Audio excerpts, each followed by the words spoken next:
हम ममता झा समस्त मिथिलावासी के गोर लागे छी। बरसाइत तक गीत गावा जा रहल छी। जय मिथिला, जय मैथिली, जय माँ जानकी।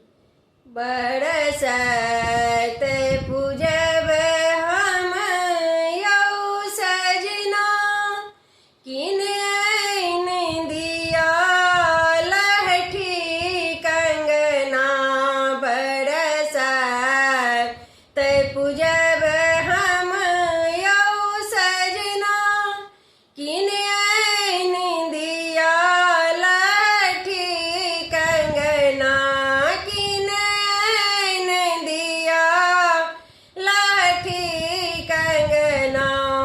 काजर टिकुली और सोहाग सिंदूर, काजर टिकुली और सोहाग सिंदूर, सिंगार करबह कनक गहना।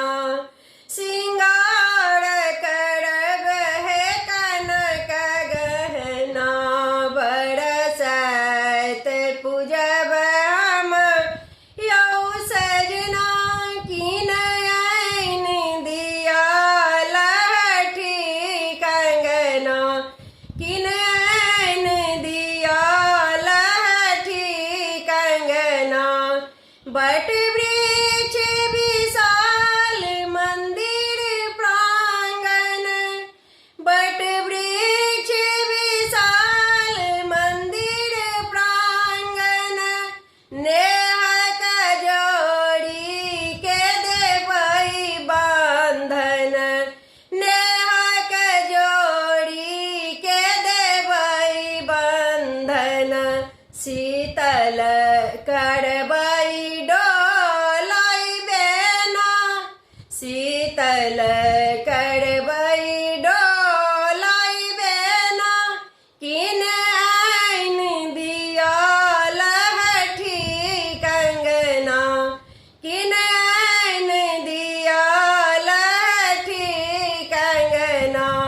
बरसाइत पूजब हम यौ सजना, किन आइन दिया लहठी कंगना।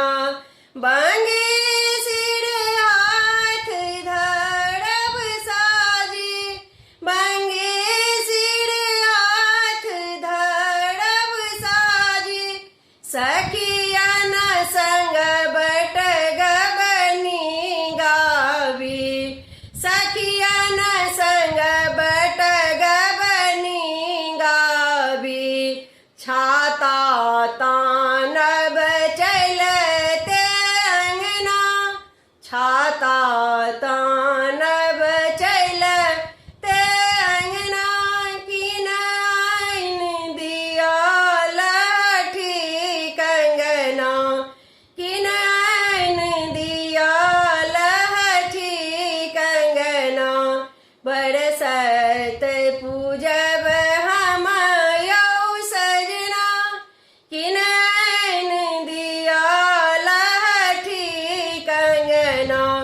फल फूल नैवेद्य धूप दीप जड़ल, फल फूल नैवेद्य धूप दीप जड़ल। लाबा दूध नागिन नाग के चढ़ल, लाबा दूध नाग नागिन के चढ़ल। पूजब विधि साजब पात मना, पूजब विधि सा